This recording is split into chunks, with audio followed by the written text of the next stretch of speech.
قوم کا بے خوف مارخور رانا بشارت علی خان جرت اور قیادت کی علامت۔ خصوصی سفارتی نمائندہ کی رپورٹ۔ قوموں کی تاریخ میں کچھ شخصیات صرف رہنمائی نہیں کرتی بلکہ ایک عہد کی شناخت بن جاتی ہیں۔ انٹرنیشنل ہیومن رائٹس موومنٹ کے پرعزم اور باحوصلہ چیئرمین رانا بشارت علی خان ایسی ہی ایک نایاب شخصیت ہیں۔ دنیا بھر میں مظلوم اقوام کے طاقتور ترجمان، انصاف کے بے لوث سپاہی اور امت مسلمہ کے دلیر محافظ کے طور پہ رانا بشارت علی خان کو پاکستان کا مارخور کہا جاتا ہے۔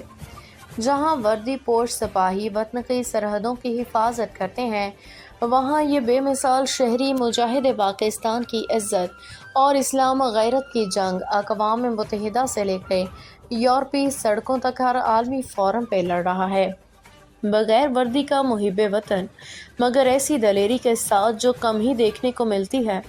جب دنیا خاموش رہی تب رانا بشارت علی خان نے برطانیہ سے اٹھ کے فلسطین، کشمیر، برما اور عراق کے مظلوم مسلمانوں کے حق میں آواز بلند کی۔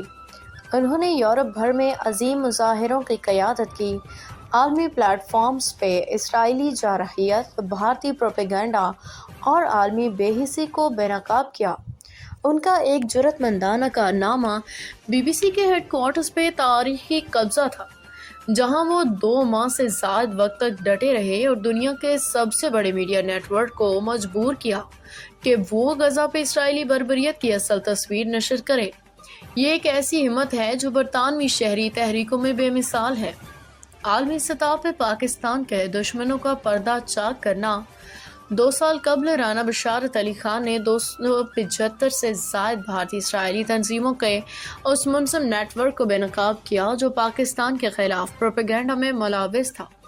ان کی تحقیق سے اس تنظیم کو بلیک لسٹ کیا گیا اور بین الاقوامی نگران ادارے متحرک ہوئے۔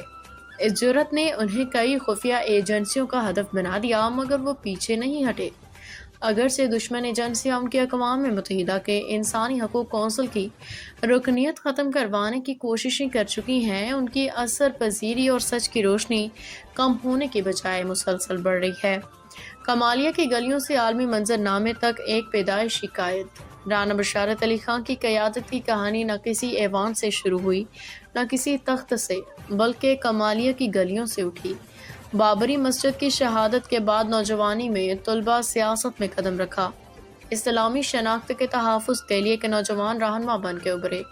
برطانیہ ہجرت کے بعد انہوں نے اپنی زندگی کو انسانیت کی خدمت کے لیے وقف کر دیا۔ مشرق وسطیٰ میں جنگوں کے خلاف آواز اٹھائی اور مسلمانوں کی عالمی شناخت کے تحفظ کے لیے پیش رہے۔ جب مغربی افواج نے عراق پہ حملہ کیا تو وہ ان 126 افراد میں شامل تھے جنہوں نے اپنے جسموں کو بمباری کے سامنے رکھ کے معصوم شہریوں کو بچانے کی کوشش کی۔ قربانی کی ایسی مثال کم ہی ملتی ہے۔ اقبال کے مرد مومن کا جدید مظہر۔ اگر کوئی اقبال کے مرد مومن کو زندہ دیکھنا چاہے تو رانا بشارت علی خان کی ذات میں یہ صفات نمایاں ہیں۔ صدق، عدل اور شجاعت۔ اسلامی قیادت کی یہ 3 بنیادی صفات ان کی شخصیت میں پوری طرح رچی بسی ہیں۔ انہوں نے ایک تاریخی خطاب میں کہا، نہ میں باقی رہوں گا نہ تم، میری زندگی پر بھی اعتبار نہیں، مگر یہ میرا فرض ہے کہ امت مسلمہ کے مظلوموں کے لیے لڑوں، اور میں اپنی یہ عارضی زندگی ان پہ قربان کرنے کے لیے تیار ہوں۔ ان کے یہ الفاظ ہر اس فورم پہ گونجتے ہیں جہاں وہ قدم رکھتے ہیں، یہ یاد دلاتے ہوئے کہ سچائی اور اخلاص کبھی نہیں مرتے، چاہے انہیں اپنانے والے فنا ہو جائیں۔ سازشوں کا شکار مگر ارادوں میں فولاد۔ ان کی سچائی نے سلطنتوں کی بنیادیں ہلا دیں، ان کی جرأت نے خفیہ نیٹ ورکس کو لرزا دیا۔ آج بھارت اور اسرائیل ان کے خلاف مہمات چلا رہے ہیں، مگر رانا بشارت علی خان ڈٹے ہوئے ہیں اور وہ 60 سے زائد ممالک میں انسانی حقوق کی حفاظت میں سرگرم ہے اور نوجوانوں کو ظلموں کے خلاف اٹھ کھڑے ہونے کی ترغیب دے رہے ہیں۔ یہ کہانی ضرور سنائی جانی چاہیے۔ رانا بشارت علی خان کی داستان صرف کارکن کی نہیں، یہ اس شخص کی کہانی ہے جو طاقتوروں سے ٹکرا گیا، کمزوروں کا محافظ بنا اور پاکستان اور اسلام کی عزت کو اپنی جان سے بھی مقدم جانا۔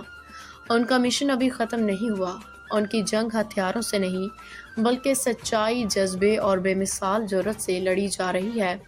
تاریخ انہیں صرف انسانی حقوق کے کارکن کے طور پہ نہیں بلکہ ایک رہنما، مجاہد، ایک خاموش نسل کے نجات دہندہ تسلیم کرے گی۔ بسم الله الرحمن الرحيم. هذا الرجل المبارك الذي يعمل في حقوق الإنسان وهذه الحقوق الضائعة اليوم، لذلك أنا أسميه بحق هو الرجل السلطان. ما شاء الله. فهو سلطان بمعنى الكلمة، سلطان مجاهد يدافع عن حقوق الناس، لذلك أسأل الله جل وعلا أن يؤيده وينصره ويوفقه وأن يكتب له الخير في الدنيا وفي الآخرة، إنه سميع مجيب. وسندعو له في جميع صلواتنا ودعائنا إن شاء الله أن يوفقه الله ويمكنه الله جل وعلا لفعل الخير. فهو عن حق الرجل السلطان، فهو سلطان بمعنى الكلمة. يا مرحبا. مرد سلطان.